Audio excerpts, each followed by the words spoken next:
Na mtazamaji karibu, tunaendelea na maskani taarifa ambazo ni muhimu zifahamu ni kwamba Gianni Infantino ambaye ni rais wa shirikisho la kandanda nchini ameweza kuteuliwa kwa muhula wake wa pili tena, hivyo basi atakuwa rais wa shirikisho la FIFA kuanzia sasa mwaka 2023 mpaka mwaka 2027. Ni taarifa ambayo utaipata baadaye katika taarifa zetu. Lakini kwa kwamba kamati ya bunge kuhusu fedha na mawasiliano inaendelea kuchunguza sakata ya shilingi bilioni 6 ya hisa za kampuni ya mawasiliano ya Telkom. Imebainika kuwa serikali ya Kenya haikukabidhiwa hisa zozote, huku wageni wakimiliki hisa za kampuni hiyo licha ya malipo kutolewa. Watu na taasisi za serikali 10 zimepangiwa kufika mbele ya kamati hiyo. Tusikize kinachoendelea kwa sasa. That it may not be a matter of 8 August or 25th July or this. This is a very, very serious issue that will affect the entire privatization process. So members, please, let's be patient. I thought this was an administrative issue that we could discuss outside our good friends, members of the Fourth Estate. They will have said more, but I think it's also good that they have the right to inform the Kenyan public. So I think Cheru is very important. If the name security, the fact that Kenya wrote a letter, you will be surprised with the structure of the National Security Council. Who chairs? Who is the substantive chair? So let's get as we move and let's not jump. Yes. So facts will emerge, and we'll deal with facts as and when we reach. For us right now, as judges, as neutral arbiters, as of now, chairman, this committee has not indicted anybody. Ours is just an inquiry. Until we reach and conclude that so and so is culpable, then at this stage you can say so and so is this open-ended approach there. And I think for members, please, let's give each one of us. I have the right to opinion on what I think. The chairman, even as our chair, has also the right to opinion, the right to disagree. But for him as our chairman there, his work is just to make sure all of us remain on float. Thank you, Chairman.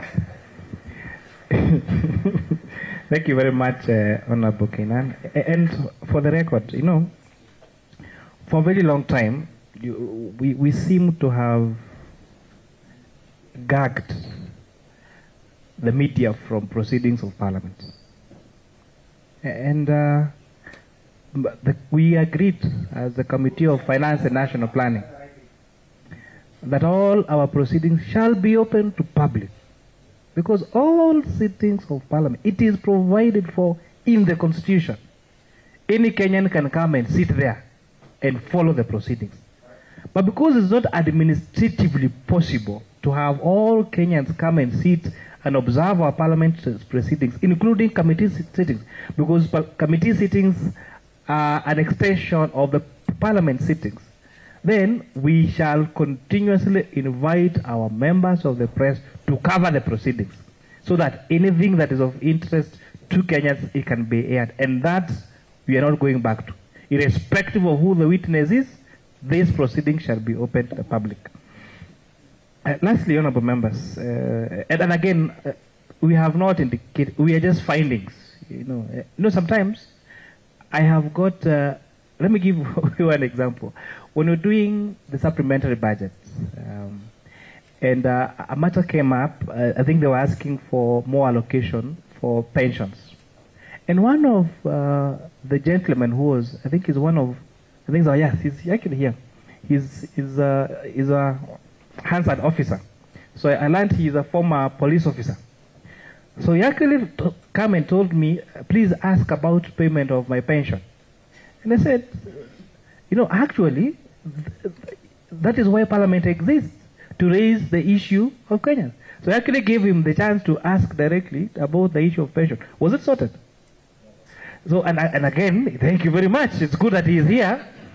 Even after introducing him to Treasury, his payment for his pension has not been paid. And which begs the question, if such a person who has a direct contact, who got to air his views directly to the officer concerned, has not had his pension paid, so what about that retired teacher in Baringo? Or that retired police officer from Elbagon, or Ukondani, somewhere called Mariashoni, which is why Parliament proceedings shall and should be open to the public. Honourable members, if you refer to your file, submission by the Controller of Budgets, do you have it?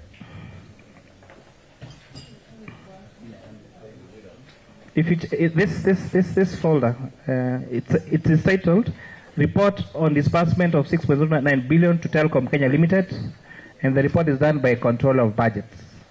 If you don't have it, don't worry, I read it out to you. If you check the agreement, the sale agreement, the title of that is Strictly Confidential. Annex 3, if you check Annex 3, this agreement that was witnessed by Anjarwala and Hannah advocates, dated the 31st of May 2022. Are you there? Yeah. Annex 3. Go to page 12. Just flip through. Go to page 12.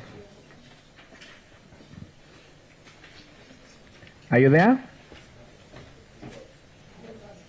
Welcome, our Chief Whip. Karibu Mheshimiwa Machele.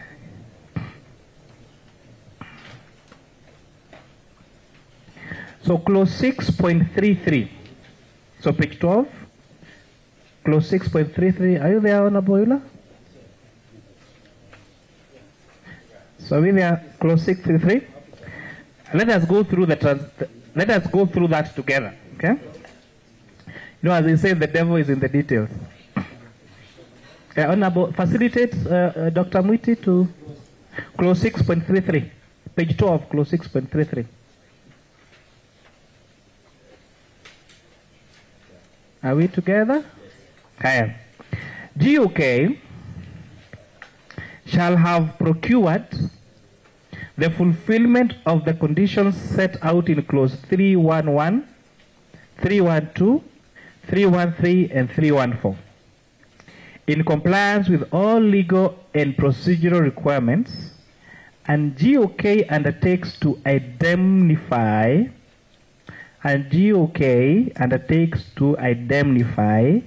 the seller on full indemnity basis against any risks and losses, and in addition any penalties, fines, or any other sanctions that may be imposed by the competition authority, the competitions authority, or any other government authority, or any judicial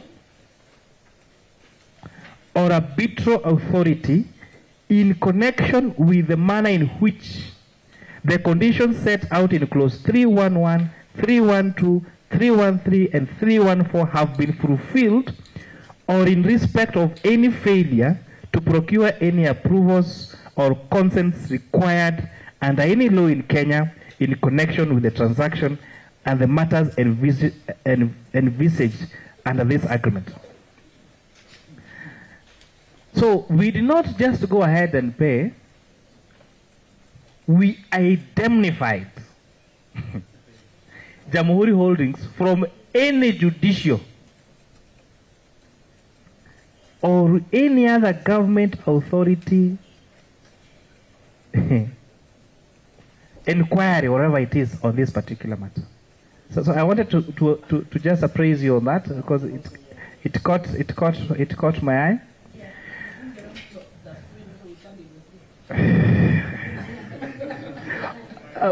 You know, parliaments can investigate on anything as long as there is no ongoing court proceeding, and so far there is no ongoing court proceedings. But I just wanted to bring that to attention about what the agreement was. But nothing stops us from doing this. But just interesting how you would want to indemnify a private entity into any proceedings of a transaction that they are party to.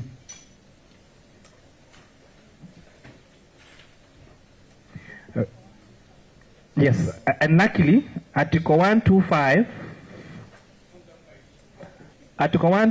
for the Constitution, and I read, either House of Parliament and any of its committees has powers to summon any person to appear before it for the purpose of giving evidence or providing information. And 2, for the purpose of clause 1, the House of Parliament and any committees has the powers as the High Court to enforce the attendees of the witness and examine them on oath, of affirmation or otherwise. And that follows what the Honorable Kinan said, that following our deliberations on Tuesday, all witnesses shall be placed under oath or affirmation. And then 2, compel the production of documents, and C, to issue a commission or request an examination to examine witnesses abroad. So nothing stops us. But there was an attempt by this agreement to make it impossible for anybody to inquire about this particular transaction, and particularly to indemnify this unknown company from Mauritius called Jamhuri Holdings, and this other one from Cayman Islands called Hilois Limited. So, honorable members, I think I would want, unless there is a point of concern, that we adjourn this meeting until Tuesday at 9:30 at a venue to be communicated by the Secretariat. Is there a point of concern to members? Thank you very much. The meeting stands adjourned until Tuesday 9:30 at a place and venue to be communicated. Thank you and good afternoon. Yes, I request honorable members that the Committee on Finance and National Planning to remain behind for the miscellaneous bill. Remember, we did the public participation on miscellaneous bill. We need to make a decision and adopt the report. So our sister or brother Kamati, what you're doing is a miscellaneous bill, which has nothing to do. Which has nothing to do. You can actually sit in. You can actually sit in. You are welcome to continue staying. Actually, you can attend. You can continue. You don't have to go. And then lunch. There's provision of lunch, and please, even for facilitate also for members for the state, sergeant at arms, so that I realize we become very selfish. We just do lunch for us, like they are not also working for the interests of the Republic of Kenya. So our members of media, we are welcome to continue covering the proceeding, and we invite you for lunch.